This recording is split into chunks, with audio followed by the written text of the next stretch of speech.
Grady Stiles Jr. was born June the 26th, 1937. He was born with the genetic condition of ectrodactyly. His family had a long history of this. It dated back to the 1800s. Now, Grady had a severe case as it affected his hands and his feet, and he had to use a wheelchair to get around. The condition for his family dates back to the 1800s, and his family decided to make lemons into lemonade. They knew that people were going to stare. They knew people were going to be curious. So they decided to build a circus around them. And people just came to stare. That's pretty much what they did. And back in the day, it was called a freak show. And they just came to look at them and stare at them. It is said that they made between $50,000 to $100,000. Remember, he was born in 1937. That's a big, big bag. $100,000 now is a big bag. Now, Styles met a young woman named either Mary or Teresa. I am not sure what her exact name is. It was conflicting. Some said Mary, some said Maria Teresa. So I'm going to address her as Maria. So Maria and Styles end up getting married and having two girls, Donna and Kathy. Now his genetic condition only affected Donna. Now, their marriage was not a good one. It was said that Styles drank a lot and that he would often abuse his children and his wife. There is a story that he ended up ripping her IUD out of her body. If you don't know what the IUD is, it's a form of birth control, and I will post it. And the doctor places it in the woman's body. As a teenager, Donna falls in love with a young man, and they decided they're going to get married. Well, Styles was not having that. He was not happy with that. I'm not sure if he didn't like the young man or if he just thought she was too young to get married. The story is, we're not sure if Styles invited himself over, or the young man invited him over, but regardless, Styles ends up murdering this young man. He shoots him. He ends up getting charged with it, goes to court. Styles shows no remorse at all.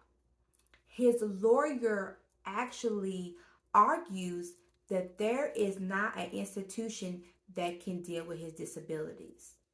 And at this time, he has acquired emphysema and cirrhosis of the liver. The judge agrees and sentenced him to house arrest and 15 years of probation. Now, by this time, him and Maria got divorced. She had enough. She got divorced. She divorced him. And he ends up remarrying another woman and having children with her. But a leper doesn't change his spots. He starts drinking again and starts using his wife and his kids as his damn punching bags. Now, she gets tired. This wife gets tired and ends up divorcing him. But get this, in 1989, Maria agrees and remarries him. Maybe she thought he had changed. I'm not sure what happened with that. But a couple of years after, he feels untouchable. Styles feels untouchable. I already killed somebody else. I can do what the hell I want to do. So he ends up beating her more, and it gets severe at this time. So there's two different stories, and I'm not sure which one to believe. You tell me what you guys believe. One story is, during the argument, Maria can be overheard by her son saying something has to be done.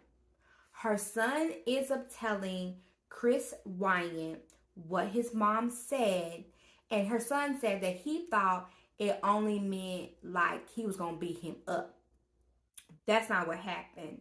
The other story is that Glenn, which is her son, and her hired Chris Wyant for $1,500 to kill Grady. Which story do you guys believe? I'm not sure what to believe. I'm I'm just not sure. Chris ends up going to their trailer. Now, Styles is watching TV and smoking a cigarette, and Chris ends up shooting him point blank and killing him. Now, Chris got 27 years in prison.